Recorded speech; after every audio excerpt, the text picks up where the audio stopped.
આગાહી મુજબ જ દ્વારકા અને કચ્છ પંથકમાં તોફાની પવન સાથે વરસાદ ખાબક્યો। આગાહી મુજબ જ દ્વારકા પંથકમાં વહેલી સવારથી જ વાદળો મુસીબત લઈને વરસી પડ્યા હતા। ચૈત્રી પૂનમના પવિત્ર દિવસે દ્વારકા, ઓખા, કલ્યાણપુર, જામખંભાળિયા, મીઠાપુર સહિતના વિસ્તારમાં માવઠું ચિંતા લઈને આવ્યું।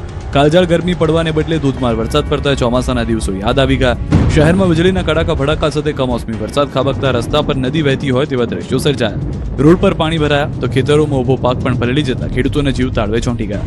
બીજી તરફ લાલપુર પંથકમાં ગાજવીજ અને કરા સાથે કમોસમી વરસાદ તૂટી પડતા ગ્રામ્ય જનજીવન પ્રભાવિત થયું। ખાસ કરીને મોટી વેરાવળ અને આસપાસના વિસ્તારોમાં ધોધમાર વરસાદને કારણે ખેતીના પાકને નુકસાન જવાની ભીતિ સેવાઈ રહી છે।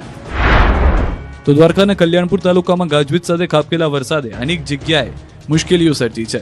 ભાટિયા, કેનેડી સહિતના તાલુકામાં ખાબકેલા વરસાદે ધાર્મિક કાર્યક્રમોમાં મુશ્કેલી ઊભી કરી। કેનેડી ગામે ભાગવત સપ્તાહમાં વરસાદ ખાબકતા લોકોની હાલાકી જોવા મળી। તો કચ્છમાં પણ વાદળછાયા વાતાવરણ વચ્ચે વરસાદ પડ્યો। ભુજના માનકુવા તેમજ આસપાસના વિસ્તારોમાં ઝરમર વરસાદ વરસ્યો, જેથી વાતાવરણમાં તો ઠંડક પ્રસરી, પરંતુ ખેડૂતોની ચિંતા વધી ગઈ।